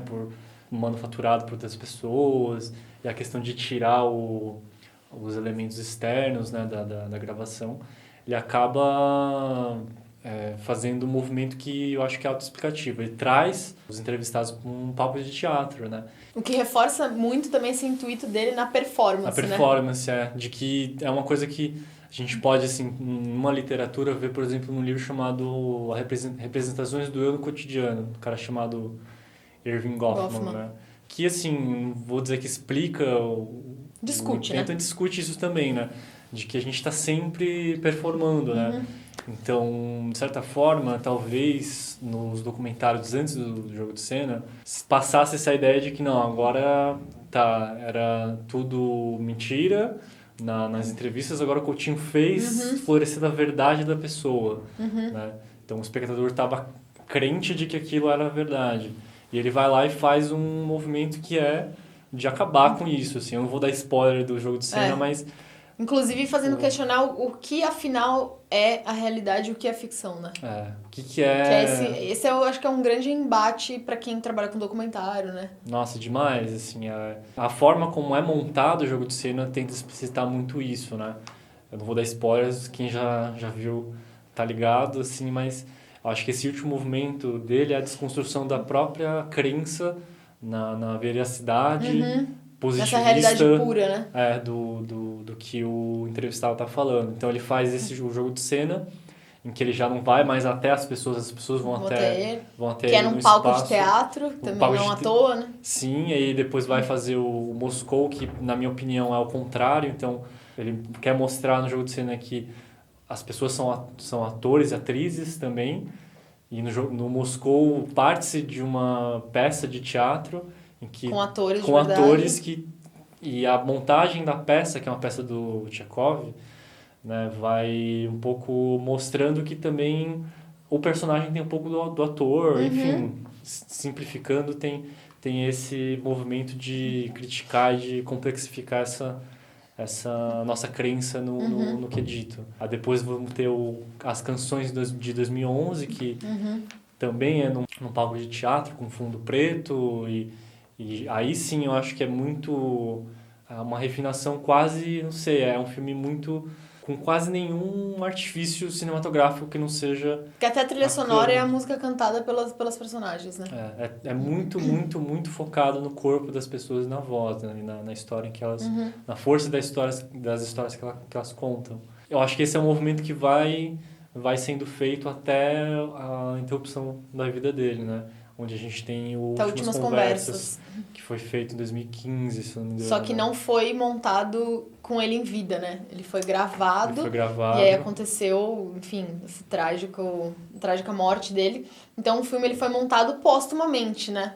Pela Jordana Berg e pelo João Moreira Salles. Que foram também dois parceiros de longa data, né? Do trabalho dele. E o que foi muito questionado foi que mais uma vez o Coutinho se colocou, né, nesse documentário.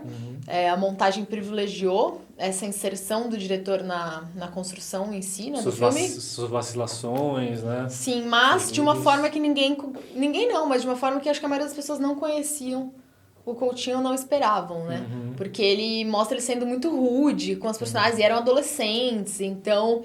Era um desafio pra ele, no começo mostra ele muito desanimado, não acreditando que o filme vai pra frente, que o filme vai ser concluído, ele muito frustrado, desacreditando no próprio projeto. Então mostra ele em momentos muito rudes, ele fazendo muitas intromissões, né, na própria entrevista, coisa que a gente não tinha visto antes. E aí eu fico pensando também qual que foi a intenção da montagem, né, qual que foi a intenção de deixar isso evidente, né? Talvez era mostrar realmente os percalços que tem, né, que ele não é uma coisa...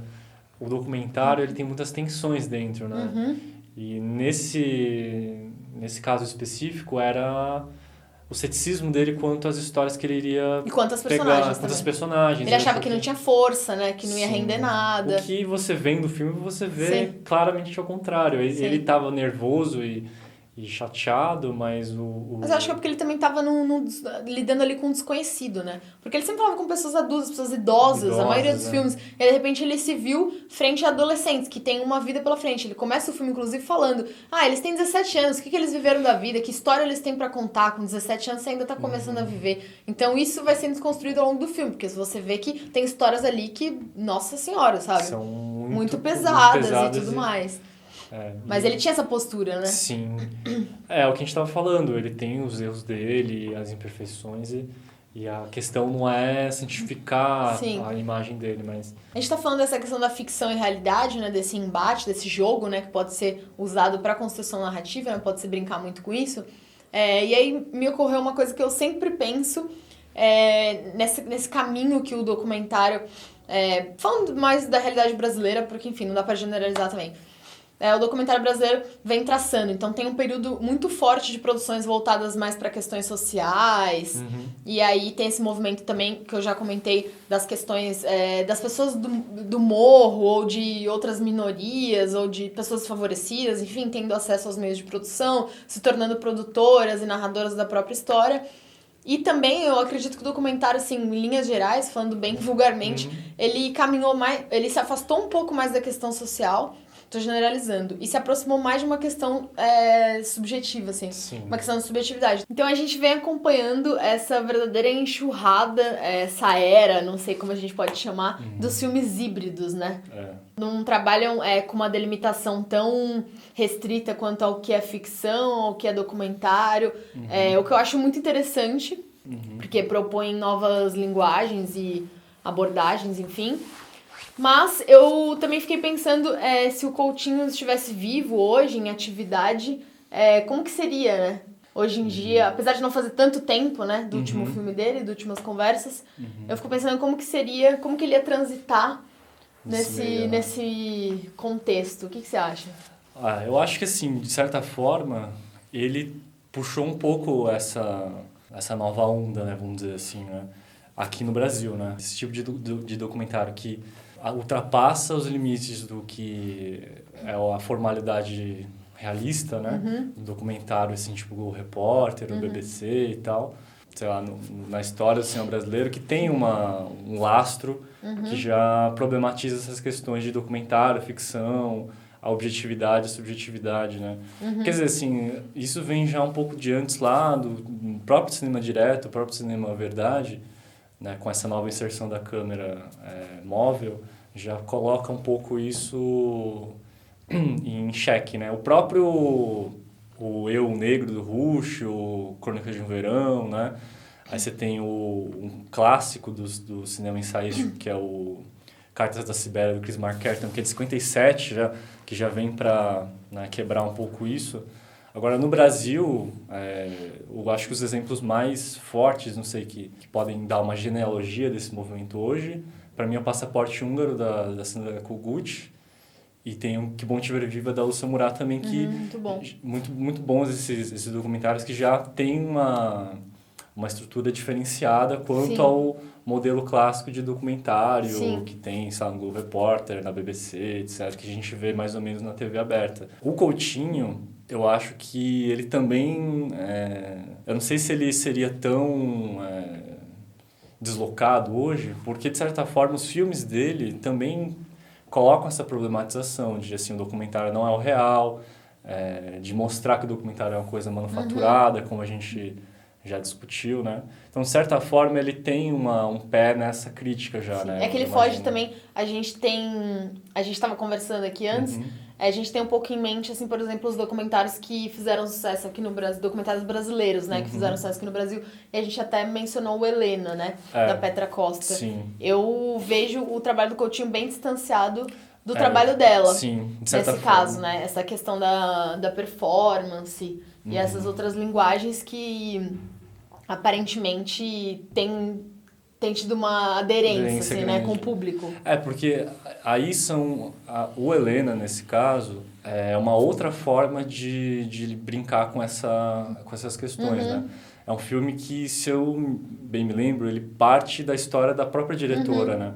O Coutinho, se tem uma coisa que ele é avesso, é a mostrar sua intimidade, né? Sim. Ele é um cara que, assim, a gente sabe de algumas partes da biografia dele, mas é uma coisa meio misteriosa, assim, ele tenta se guardar, né? Então, a subjetividade e a subversão do molde do documentário clássico, nos filmes dele aparece de outra forma. Mas aparece também. Então, eu acho que, de certa forma, ele não seria tão deslocado. Agora, esses filmes, eu acho que estão, de certa forma, na mesma pegada dos dele, de mostrar de mostrar a intimidade, a história de vida da pessoa, se colocar não como, eu estou analisando um objeto que eu vou mostrar para vocês uma ideia, uma tese. É uma coisa que não tem... Ou eu não estou analisando um tema, né? Que era outra coisa também que ele era super avesso, era essa questão do tema, né? Exatamente. Que ele odiava até essa pergunta, né? Qual que é o tema do seu próprio filme? Ou qual que é o tema do seu documentário? Ele odiava essa questão do tema. Eu fazer um filme sobre operários ou sobre moradores de rua. E é o que a gente falou, assim, hoje em ficção tem o Fome do Cristiano Burlan, que eu já falei, mas, falo muito para vocês, aconselho a vocês assistirem bastante, que problematiza bem essa questão. Agora... e o Burlan também tem outros filmes maravilhosos, né? Sim, Mataram Meu Irmão. Mataram Meu Irmão, Estopou Balaio. Estopou Balaio, Sim. Agora, assim, No macro, essa questão de objetividade versus subjetividade é uma questão que, como eu estava falando para você, os filmes do Coutinho têm uma entrada filosófica que você pode encontrar lá. Tanto que tem teses, se não me engano, tem 2 teses, pelo menos na USP, de filosofia quanto à obra dele, né? Porque essa questão de passar por uma objetividade ou uma busca por uma objetividade que é quase positivista quanto a, né, buscando na imagem da pessoa, na voz da pessoa, na história de vida, uma verdade sobre algo que aconteceu, esse tipo de coisa, é uma questão que ela foi sendo problematizada pela filosofia desde os anos 60, 50 ou até antes, né? E aí, eu não sei, não vou dizer que é natural, mas dá para você ver conexões entre o mundo da filosofia, da epistemologia, entrando no cinema, né? Que os cineastas tomando para si uma outra missão, né? Um outro objetivo que não é representar o real tal como ele é, mas pensar assim, poxa, a imagem tem alguma coisa aí que não me permite dizer isso. Então isso já vem há tempo já. E o Coutinho, eu acho que ele pescou isso muito naquela questão que a gente discutiu do Bernadette, do modelo sociológico. Não, o documentário ou qualquer peça de cinema pode chegar a outros níveis de reflexão, né? O pessoal hoje chama assim de filmes ensaio, né? Esse tipo de fita, que não é documentário, não é ficção, tá no meio desses 2 polos, né? E aí é uma coisa que, sim, foge de qualquer denominação que a gente comumente usa. Sim. Não é documentário, não é ficção, e não é tipo filme de filme tese. Também tem tido uma entrada boa em festivais, né? Festivais mais de arte, alternativos. Eu tive recentemente em Curitiba, no Festival Olhar de Cinema, e teve um dos filmes lá que falava sobre imigração nos Estados Unidos, essa relação dos Estados Unidos com o México e as fronteiras, que pode ser considerado um filme ensaio e que saiu com prêmio de lá, menção honrosa e tudo mais. Então tem tido esse espaço, né? Assim, eu acho que hoje em dia, 2017, a gente não pode se deixar ser tão ingênuo mais, né? Acho que essa que é a questão, né?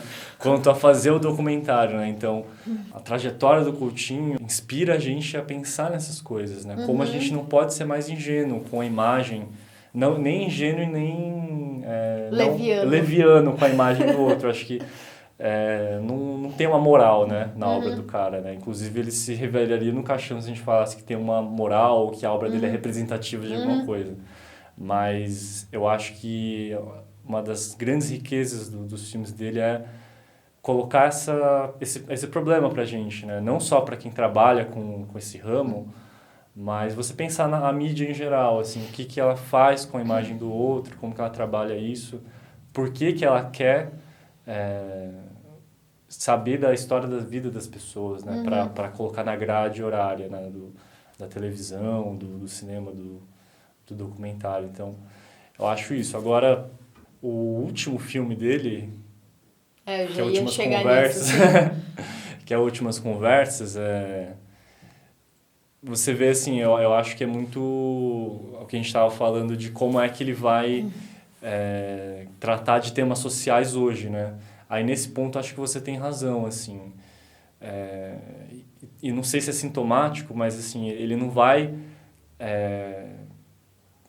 tematizar uma classe mais, né? Agora, são jovens, então a questão é temporal, né? Mas são jovens de colégios públicos de periferia. Sim. Então, sim. Já tem uma questão, já tem um recorte aí. Você tem razão. Eu não sei o que seria qual que seria mais o foco, se a idade, é que eu acho que para ele o que pegou mais foi a idade. Sim. O maior problema para ele fazer esse filme foi a idade, tem um mas você tem questionamento razão. até pessoal ali. Eu também vejo essa questão da idade, até porque foi uma coisa que ele colocou abertamente, né? A gente não sabe até que ponto isso entraria no corte final do filme, já que o filme foi montado pela Jordana e pelo João pela Moreira Jordana Salles, Berg e o João Moreira Salles. Bom, enfim, o Coutinho já estava morto, então a gente nunca vai saber o que entraria de fato, né? Sim, nesse corte final. Isso foi até bem questionado, né? Até o nome do filme foi questionado, porque não era pra ser esse nome do filme, né? Eu acho que no começo era pra ser a palavra ou coisa do tipo, assim. Eu li alguma coisa assim, eu não tenho certeza, mas esse título, ele foi escolhido meio... Foi póstumo, né? Exatamente, O pessoal foi lá. E essa montagem também coloca muito o Coutinho em cena, mais do que a gente estava acostumado a ver. E em alguns momentos, relacionado aos depoentes, alguns momentos eu até questionei um pouco a presença de um ou outro ali nesse corte final. Tinha algumas histórias que eram um pouco recorrentes, assim, acho que por conta até desse recorte mesmo, na seleção das personagens. E eu fiquei pensando também naquela menininha do final. Ah, aquela criancinha, né? De 4 anos, né?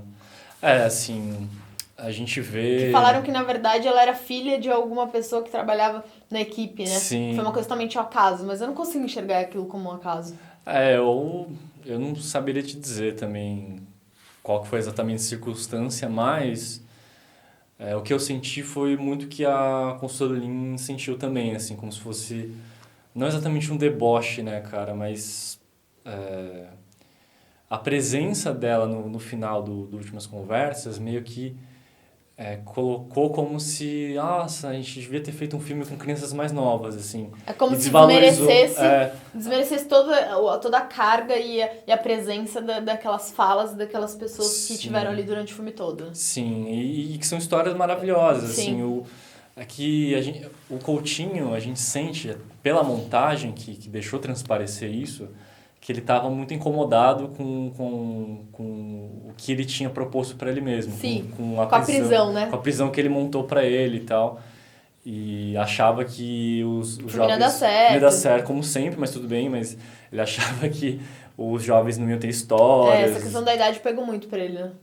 E é uma questão, assim, pessoal, né? Eu acho que, de certa forma, foi legal mostrar isso para... Enfim, não seria nada tão marciano dentro da obra dele. Mostrar as dificuldades do percurso. Agora, mas acho que a recorrência das intromissões dele e aquele foi fechamento foi a mais. Foi eu bem também a achei a mais. mais. Eu acho que para os montadores foi mostrar, assim, pô, que pena, né? O cara ia fazer outro filme com crianças mais novas, ia ser uma coisa fantástica. Sim. Mas, de certa forma, também talvez saia um pouco pela culatra, porque junto com o próprio ceticismo dele, que foi mostrado, ficou parecendo, tipo, putz, é um filme que tá a meio caminho, porque a gente... Tipo, não valeu a pena, né? Parecia que a coisa foi... E foi no meio, porque foram, assim, pessoas mais novas, mas nem tão novas. Se tivesse sido para pessoas mais novas mesmo, seria um filme mais legal do que esse filme com adolescentes, né? E que tem, apesar do ceticismo dele, quem viu esse filme deve ter sentido a força das histórias dessas pessoas, né? Porque ele é um cara que é conhecido por estar aberto para ouvir a história de vida das pessoas. Mas ele teve até uma reação, teve um depoente em específico, um rapaz, que ele teve uma reação bem agressiva, né? Com relação a eles até meio que trocaram um pouco umas farpas, assim. Só que o menino ficou super inibido, assim. E aí eu fiquei super constrangida nesse momento, sabe? Porque ele começou a espizinhar o menino, assim, foi. E o menino chegou uma hora que ele ficou quieto, assim, ele nem falou mais nada. Sim, sabe, eles ficaram assim, em silêncio, né? Eles ficaram em silêncio e ele meio que calou, né? Ele não conseguiu peitar, né? Por outro lado, é legal mostrar esse momento de tensão, né, dele, assim. Eu fiquei pensando, isso foi uma questão da montagem do último filme ou quanto algumas coisas eram ocultadas em todos os filmes dele? Isso é uma coisa que é misteriosa, né? Por isso que a gente tem que ter muito, assim, cuidado para falar dos filmes dele, porque tem no senso comum a ideia de que o cara tem as relações mais legais, ele puxa todas as melhores histórias da pessoa, é uma coisa mágica, sabe? Melhor entrevistador que tem. A gente tem que tomar cuidado, assim, com isso, né? Eu acho que a ética dele é muito forte quanto ao tratamento das imagens, mas, de certa forma, tem um limite, assim, do que você vai mostrar e o que você não vai mostrar, né? Então, a gente tem que ter consciência disso. Todo filme tem... às vezes o filme é mais ocultamento do que mostrar o que aconteceu, né? E provavelmente os filmes dele não fogem disso, né? Tem uma realidade que ele mostra, que eu acho que já é louvável mostrar isso, já é uma coisa muito interessante, mas a gente nunca vai saber exatamente o que se passou, quais foram realmente as tensões que ocorreram dentro do filme, como foi a relação dele com as pessoas. Então, é uma coisa que geralmente eu penso assim, não dá para perguntar sobre isso. Assim, não adianta você ficar se questionando sobre isso. E se você não consegue ficar se questionando sobre isso, não vai idealizar o cara também, né? Porque tem muitas questões por trás que a gente não consegue ver o que acontece, né? Mas apesar de tudo, eu acho que é um filme muito humano, assim, porque se é uma pessoa, pensa em um cara que tá com quase 80 anos, né? E ele é um cara que ele tem essa pulsão de ouvir as pessoas e não tá conseguindo, né? É porque é difícil mesmo, cara. É uma tarefa muito, muito complicada você se abrir para ouvir o outro, assim. Então, tipo, acho que mostrar as dificuldades é um ponto forte desse filme. Sim. Assim. E é isso, a gente nunca vai saber como é que ia se desenrolar, né? Ele é um cara que fez filmes como Cabra, mas também fez filmes como Um Dia na Vida, que é um filme completamente, né? Você quer comentar um pouco de Dia na Vida? Então, Um Dia na Vida é um filme que eu confesso que eu não consegui assistir até o final. Eu também não. Acho que pouquíssima gente conseguiu, né? Ele até demorou muito tempo pra ficar público, né? Já tudo uma questão que ele era exibido só em universidades, né? Por causa de direitos autorais. Festivais, né? por causa de direitos autorais. Quer comentar um pouco a estrutura dele? É um filme que ele é todo feito de imagem de arquivo. Imagem de arquivo de TV, né? Uma equipe se revezou durante um dia inteiro assistindo a TV e gravou. Que foi o dia do anúncio que o Brasil ia sediar a Copa, né? Isso. Eu não lembro disso. Esse era o gancho da coisa. Esse era o dispositivo, né? Esse era o dispositivo. E eles iam trocando os canais e o filme é 2 horas e pouco só disso, assim. O efeito que dá, assim, aí é uma coisa pessoal minha, né? O efeito que me deu é mostrar o deslocamento da TV para o cinema. Porque se você for pensar na experiência que seria assistir esse filme, eu assisti no meu computador, né? Então é outra coisa. Mas, de certa forma, você tem essa experiência de deslocamento da TV para outro lugar que não é a TV, né? E esse deslocamento, para mim, me deu um sentimento de, cara, como é bizarro a TV brasileira. Não só a TV brasileira, mas todas, né? Todas as TVs, mas como é grotesco o espetáculo, né? E chega depois de 15, 20 minutos, você já tá num estado de transe, assim, que você fica... Meu Deus, como é que eu consigo? É uma agressividade visual e sonora, né? Não é? Eu ficava pensando, um pouco isso, como assim, sabe? É muito... E editar essas imagens, né? Colocar essas imagens numa lógica de montagem, que não a que a TV... Que não igual à programação da TV, no caso, né? Uma coisa pensada. É assustador, assim. Foi assustador. E agora você me fez pensar uma coisa, assim, Um Dia na Vida, né? O nome do documentário, né? Mas não é um dia na vida, é um dia na TV, né? Então, tipo, qual que é esse jogo de palavra, né? A TV, a vida... será que tem uma questão da gente estar meio sequestrado por isso, né? Eu não sei. É um filme muito difícil de analisar. Tem poucas análises aí na vida aí, né? Na internet, no mundo, que é um filme realmente bem difícil de apreciar. O Moscou também, né? O Moscou a gente já comentou, mas o Moscou é um filme, acho que bem interessante, que ele é um pouco irmão do Jogo de Cena, né? Ele brinca com essa questão da performance e o real, né? A questão da pessoa ser personagem... E o personagem ser a pessoa também, né? Tem uma coisa que você falou, essa questão do Coutinho se questionar, né? Ao longo do trabalho dele. E isso fica mais evidente mais pro fim também, na fase final. E questionar o fazer cinematográfico e tal. Eu não lembro se é no documentário com o Nader ou se é no Últimas Conversas mesmo. Que ele pergunta acho que é pro fotógrafo dele, por que ele tá fazendo o filme. É no Últimas Conversas? Acho que ele não tinha umas conversas que ele com o fala, Jack Church, né? que Que ele fala, por que você tá aqui? Por que você tá fazendo filme? Aí eu não lembro o que ele responde, mas ele deve responder uma coisa genérica, tipo, meu trabalho, sabe? Assim, aí ele fala, não é isso. Você tá fazendo filme, você tá vindo aqui todo dia fazendo isso há não sei quantos anos, porque você tá fazendo isso pra você poder ter o que comer. Sabe, assim, você faz isso não é por nenhuma outra coisa, só pra... Tipo, ideológico, assim.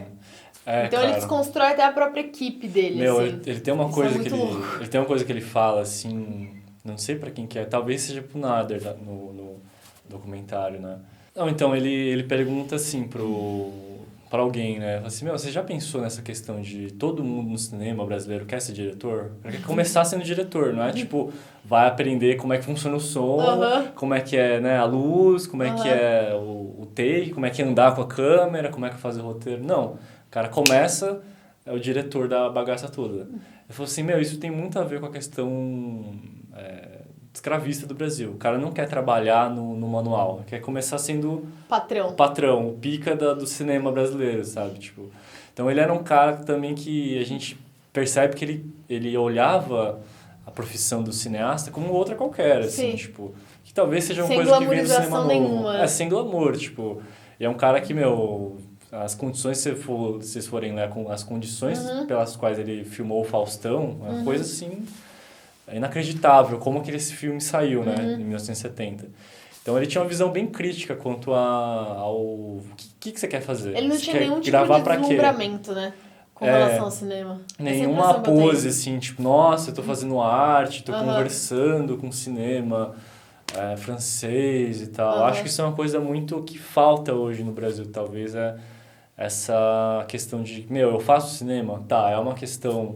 sei lá, mais intelectual, entre aspas, talvez, mas nem por isso eu tenho que ser hierarquicamente maior do que outra pessoa. Claro que as condições de vida são evidentes. Quando você está entrevistando alguém, quando ele entrevistava alguém, ele mesmo falava que tinha uma distância. Ele falava assim, eu nunca vou ser mulher, nunca vou ser negro, nunca vou ser favelado. Nunca vou ser peão. Nunca vou ser peão, nunca vou ser peão, né?